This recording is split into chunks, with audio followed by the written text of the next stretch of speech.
یا ایھا النبی حسبک اللہ ومن اتبعک من المؤمنین۔ یہ سورہ انفال کی آیہ مبارکہ ہے جس کے اندر اللہ رب العالمین نے فرمایا، اے میرے محبوب، اللہ آپ کے لیے کافی ہے،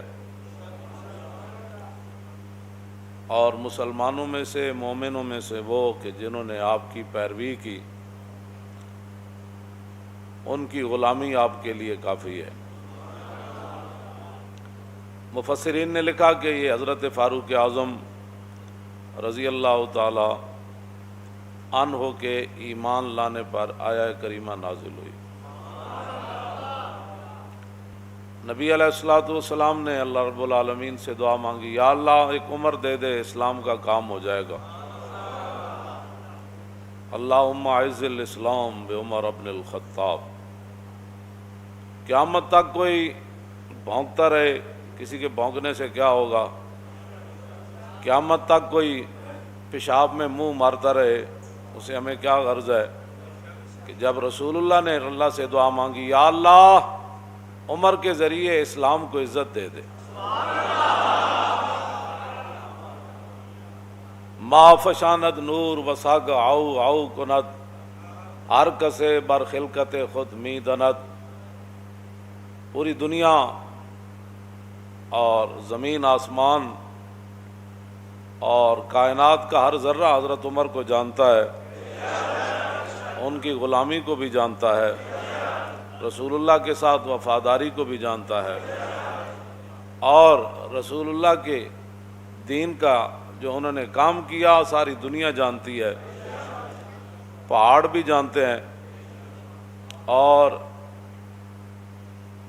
جو حیوان ہیں وہ بھی جانتے ہیں۔ جب فاروق اعظم رضی اللہ تعالیٰ عنہ کو لولو نے دو دھاری خنجر جو ہے زہر سے بجھا ہوا، زہر آلود، حضرت عمر پر دوران نماز، آپ نے اللہ اکبر فرمایا یا نہیں؟ صحابہ اس بارے میں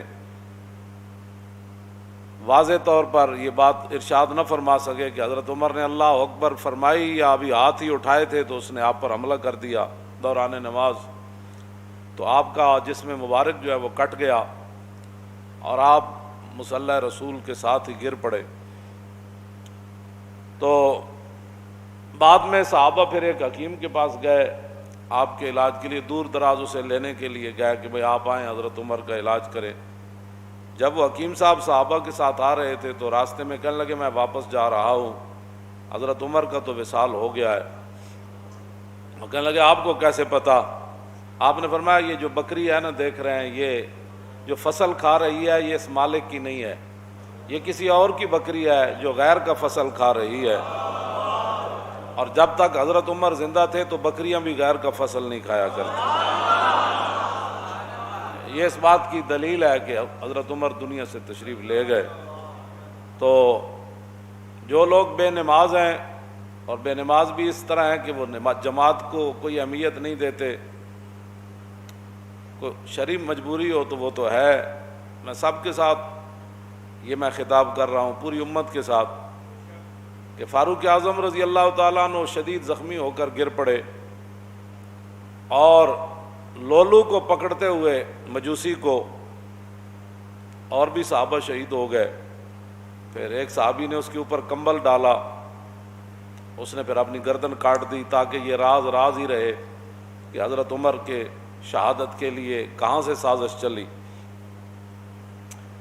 تو بات جو میں کرنے لگا ہوں بہت بڑی بات ہے، اگر کسی کو سمجھ آ جائے کہ فاروق اعظم رضی اللہ تعالیٰ عنہ کو اگر بر وقت صحابہ اٹھا کر گھر لاتے، بر وقت علاج معالجہ ہوتا، تو یہ تو اللہ کی تقدیر ہے، اس کی میں بات نہیں کر رہا، لیکن جو بظاہر اسباب ہیں، بر وقت حضرت عمر کا علاج ہو جاتا تو ممکن ہے حضرت عمر بچ جاتے یا کچھ دن اور امت کو فائدہ ہو جاتا، لیکن حضرت عمر وہاں، آپ کا پیٹ مبارک کٹا ہوا ہے، خون بہہ رہا ہے، اور جماعت بالکل تیار ہے، تو نہ مسجد میں افراتفری مچی، نہ کسی نے جماعت کو چھوڑا، اور دو صحابہ کی لاشیں بھی پڑی ہیں وہاں، شہید ہو گئے۔ لیکن حضرت عمر نے عبد الرحمن بن عوف صحابی رسول کو فرمایا کہ آپ کھڑے ہو جائیں، مجھے یہیں زخمی رہنے دیں، آپ نماز باجماعت پڑھائیں۔ بس اگر کسی کو سمجھ آ جائے تو بہت بڑی بات ہے، اتنا بڑا نقصان ہو رہا تھا، لیکن حضرت عمر نے فرمایا نہیں، جو رسول اللہ راہ دے کر گئے نا، نماز پڑھائیں آپ۔ حضرت عمر ساتھ خون بہہ رہا ہے اور صحابہ کی لاشیں بھی پڑی ہوئی ہیں، لیکن جماعت نہیں چھوڑی گئی۔ اور آج مسلمان ہر چیز چھوڑ کر جو ہے وہ چاہتے ہیں کہ مسلمانوں کی عزت ملے، ایسے نہیں ہوگا، ایسے نہیں ہوگا۔ انہی راستوں پر چلیں گے تو عزت بنے گی۔ باطل نظریات اور باطل فلسفوں پر اسلام کی عمارت کبھی بھی تعمیر نہیں ہوگی، چاہے وہ سارا پاکستان ہی یونیورسٹیاں بن جائے اور ساری تسبیح لے کر بیٹھ جائیں، ایسے کبھی بھی نہیں ہوگا۔ راستے وہی ہیں جن پر صحابہ چلے، مستند راستے وہی مانے گئے جن سے ہو کر تیرے دیوانے، بس۔ اور لوٹ آئے جتنے فرزانے گئے، اور تاب منزل صرف دیوانے گئے۔ مستند راستے وہی مانے گئے۔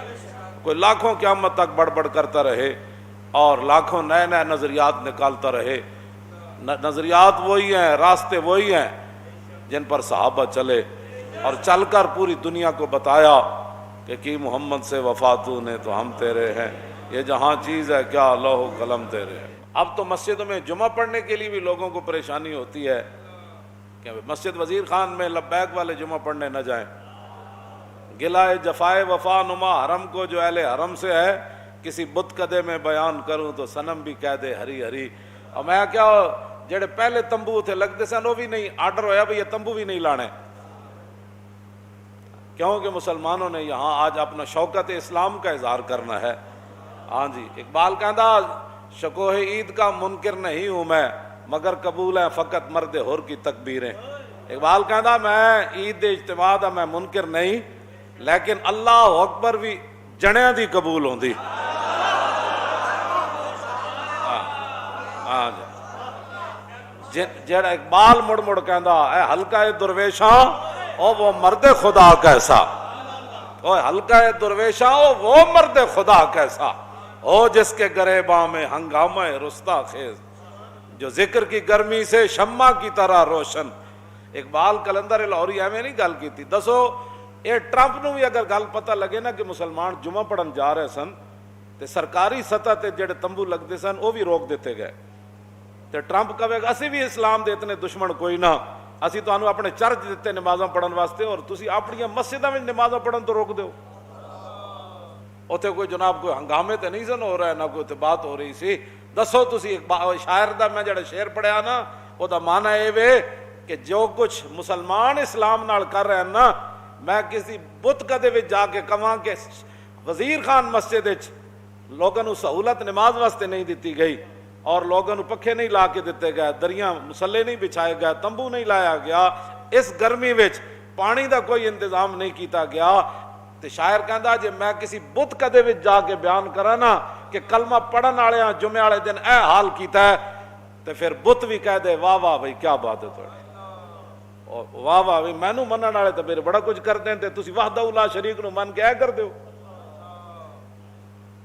بہرحال اپنے آپ امت مسلمہ جب تک نہیں بدلے گی ایسے ذلیل برباد ہوتی رہے گی۔ راستے وہی ہیں جن پر حضور کے غلام چلے۔